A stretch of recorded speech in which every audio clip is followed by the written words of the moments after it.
I know, I know. Okay, see you later. Talk to you later. Great. Hey guys, what's up? It's a Culture Detective here investigating your favorite albums, and today I'm going to do an album review on the latest Arooj Aftab album, Vulture Prince. So, Arooj Aftab is a Pakistani singer-songwriter now based in New York, and this is her debut album. And the music she makes is Pakistani chamber folk, and specifically speaking, Ghazal, which I've actually never touched upon on this channel before. Also, I've never in my entire life listened to an entire album of Ghazal before. So this is new for me, okay? This is new for me. So essentially we have 7 pretty lengthy tracks on this album, and 6 out of the 7 are also really quiet and slow, and it takes a lot of patience. It's indulging, but once it clicks. And that's pretty much what happened for me. Is that in the first listen I was like, eh, but after a few listens, I actually began to appreciate the beauty of this album. So we have the album opener, Bagon Main, which has these beautiful swelling strings, really soft, gently strummed guitars, which are also present in the rest of the album. Basically, the vocals of Arooj Aftab is rather thick. I wouldn't say it has a very great dynamic range or anything, but it's thicker and it sort of plays around with the instrumentals as well. And given that it is Ghazal, we have vocals that sort of goes up and down, a tone or a half tone, even though it's not really in line with the chords at all. And that's sort of the style that this is going for. And while I like the very beautiful, very almost heavenly instrumental arrangement of the first track, it doesn't really wow me all that much. It just sounds like a very long, overextended intro. Then we have uh, Diya High. And this track is way more sad and lonesome. It has these very beautiful, just almost sour, ascending guitars that just adds onto that sadness of this track. And again, the vocals complement with the instrumentals really well on this track, and I actually really like it. Inayaat is another track that is very lengthy, long, and this track is way more plain and slow paced. But what's really good about this track is that it creates this really peaceful and calming atmosphere, and then we get these descending guitars on this track this time, which also is a really nice touch in my opinion.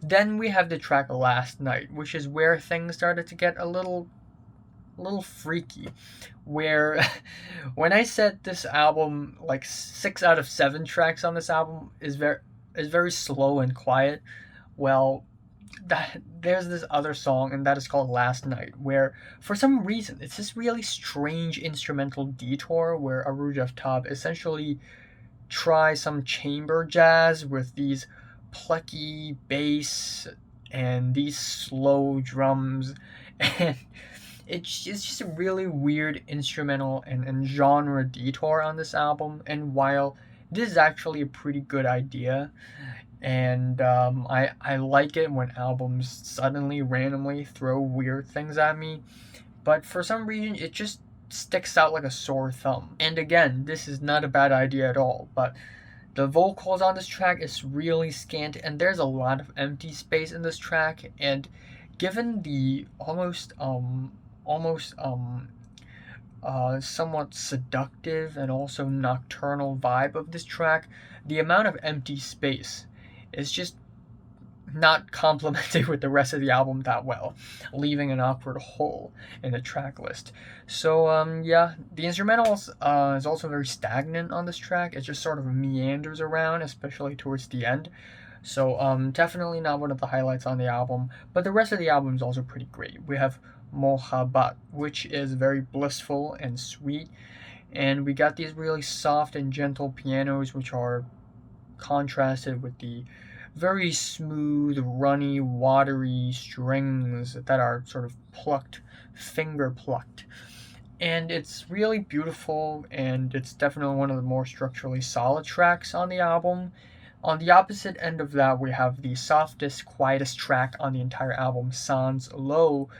And originally, I was also kind of on the fence on this track because there were these very inorganic production on the keyboard side of things. Not real keyboard, but more like I mean it's probably keyboards, but it's probably strings, but it's mixed in a way it's like melting into one another like a keyboard, and it just sounds very inorganic and it's a bit distracting.